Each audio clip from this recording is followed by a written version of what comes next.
A Cambodian Survivor's Odyssey by Vannath Chea. Chapter 14. Retirement. In 2006, at 62, I stepped down from my position as president of CSD after 10 years of service. I feel that I should make way for the next generation to have the opportunity to hold leadership positions. Having fulfilled my duties, it is time for me to move on.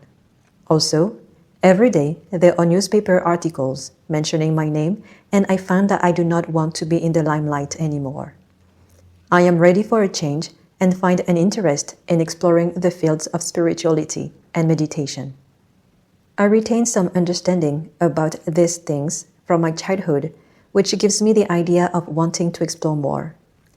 It is time for me to appreciate whatever life offers to me and enjoy nature. Some of my colleagues expressed their concerns about the future of CSD without my leadership. I tell them it does not matter. Let the democratic process of smoothly changing leadership evolve rather than counting on an individual charismatic personality. At the same time, I prepare myself for not being completely cut off from the earthly world. I feel that it does not matter how much I contribute to the country. I will not be able to pay it back. Therefore, I volunteer with the non-governmental organizations, locally and internationally, as an advisor or on a board of directors, as long as they need me.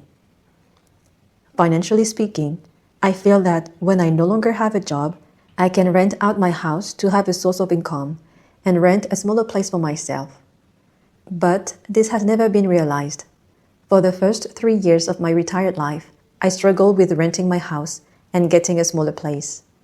Then, I feel a kind of self-pity. I worked so hard for my whole life, and in the end, why should I not be able to live in my own house? During these 3 years of emotional battle, I learned that I can live with a lot less and feel less anxiety about the future. A poem. One of the reasons for my decision to step down from CSD is a poem that I happened to read in the 1980s in Oregon. It is called The Eastern versus the Western Mind by Reverend Chan Bien Chong, and it stays in my mind forever. I take the liberty of including an excerpt here. We live in time, you live in space. We're always at rest, you are always on the move. We accept the world as it is, you try to change it according to your blueprint. We live in peace with nature. You try to impose your will on her. Religion is our first love. Science is your passion. We delight to think about the meaning of life. You delight in physics.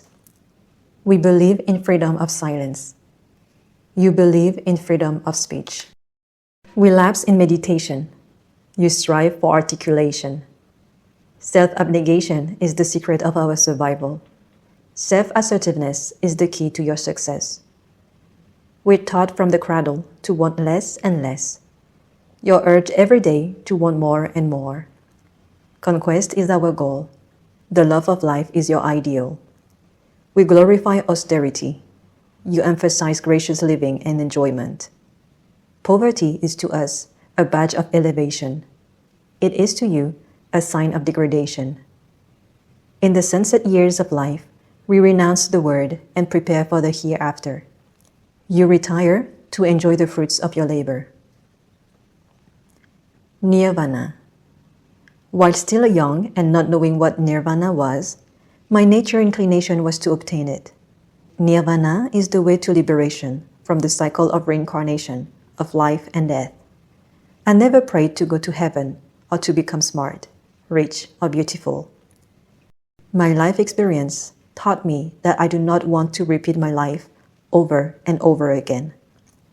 My childhood scenes of dead soldiers and the suffering of their lamented wives and children, the decapitated heads swinging under the banyan tree in Posat province, the dying toddlers abandoned by their caretakers, the starvation and the near-death illness in 1975, and the horrific scene resembling millions of lost souls being released from hell looking for families in 1979, have had a strong impact on me. In 1994, at 51 years old, I was critically ill and collapsed, lapsing in and out of consciousness. I was airlifted from Phnom Penh to Mount Elizabeth Hospital in Singapore. The doctor said that long-lasting vaginal bleeding was caused by fibroids and performed a hysterectomy. My lonely stay in Mount Elizabeth revealed to me that whatever I perceived as belonging to me, in reality, nothing belongs to me, not family or even my own life. That is why, while the free market economy of Cambodia is on the rise from 1990s, I never want to become rich by getting involved in any land or housing business speculation. My life experience has taught me, and I strongly believe in the laws of uncertainty, unpredictability, and non-self. All land titles are destroyed by war and destruction. The winners take the wealth and property of the losers, and consider it their predestined right from heaven.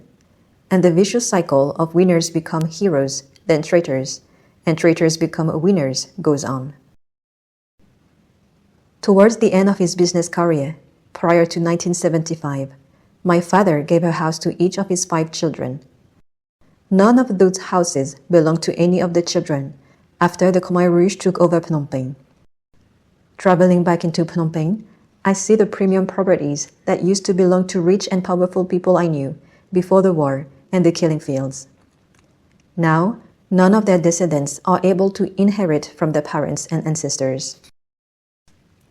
As time goes by, I realize that people I know and cherish have drifted away one by one.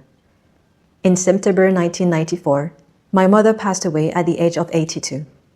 Somehow, I feel that her death takes me by surprise. I feel a sense of guilt that I was unable to care enough for her. I feel that I should have been able to prolong her life. But because of my ignorance, she died without having any health problems. I could have helped her more, but because of my lack of understanding about how to care for the elderly, I think I have failed her. How strange that I usually understand and accept the concept of the law of nature, of birth and death, but when it comes to my own mother, I can hardly accept it. I am confused. What I understand at a conceptual level, I cannot reconcile with my inner self in a real-life situation. Still, every day I pray for forgiveness. I compensate by talking to other people who are in a similar situation. For example, a friend from the United Kingdom came to visit Cambodia and was about to go back home. Her mother lived in Vietnam, but she did not have plans to visit her. I shared my story and begged her to stop in Vietnam, which she did. 3 months later, her mother died and my friend wrote and thanked me for my advice. I feel that at least I have used my sad experiences for the benefit of others. My husband died in 2008 at the age of 73 in San Leandro, California, where my son lives too.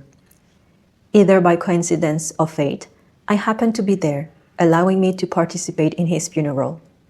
My son and my husband's nephew, Eddie, volunteered to shave their heads and be ordained as monks. The belief behind this practice is to pay gratitude and send good merit to their father and uncle for a better life. The woman of my dream. Having personally experienced and witnessed both good and bad aspects of life, this is what I have come to believe. I have always loved my fellow humans. I simply never understood or personalized it for certain until I lost my golden cocoon, until I had my dream, until I spent years near death in the fields, while my father set aside any need for wealth. Cambodian history is full of wars with neighbors and internal fighting. Even though I believe in karma, which causes the effects of a person's actions and conduct during the successive phases of his or her existence to determine his or her destiny, it is hard to comprehend the death of millions of people during the Cold War and the killing fields. But for the sake of argument, let us assume that karma is real. Must we now expect that the karma of the killers and the victims will become a cycle of cosmic cause and effect, which, taken to its logical conclusion, means that the killers will become victims and vice versa? I ask myself what I did in my previous lives. I may not know it, but Vipassana meditation helps me understand the relativity of mental cause and effect, and how to alleviate, to a certain extent, the wheel of our own karma. In 2009, I participated at an international conference in Australia called Creators of Peace, organized by Initiatives of Change Australia, with outstanding women from around the world. Those women survived tremendous hardship, gaining strength and wisdom to become creators of peace. Through their stories, they mention guiding light, inner voice, voice from God, and testimony. I relate their stories to the mystery of the woman of my dream, who guided me through my 6-year ordeal. I start to realize that that woman was no one else than my other self, deep down in my subconscious, acting upon the mind in that stage when it is not distracted by the senses, for example, seeing, hearing, etc., during our waking hours. At any serious life threat or crisis, our other self would appear and under different forms of guidance, put us on our predestined path. Through our life, each of us has a different accumulation of good and bad karma. Still, I do not doubt. Mala did give me faith for survival. Reflecting back, I feel that even though there is only one woman in my dream, actually, there were 2 different women who were involved in my life odyssey, Mala and my inner self. After the death of Pol Pot in 1998 and the government policy of national reconciliation and integration, Mala and Juan came back and lived in Phnom Penh. I met both of them a few times when they went shopping at the Lucky supermarket in Phnom Penh. Despite being eager to know more about her life, I just exchanged pleasantries with her. I felt that their wound was still profound and memories too fresh. Juan passed away in 2006 at the age of 86. I went to his funeral at Wat Onat Lam Pagoda on the Phnom Penh riverfront to quietly pay my respects to a stranger who, indirectly, in the widest circumstances, saved our lives.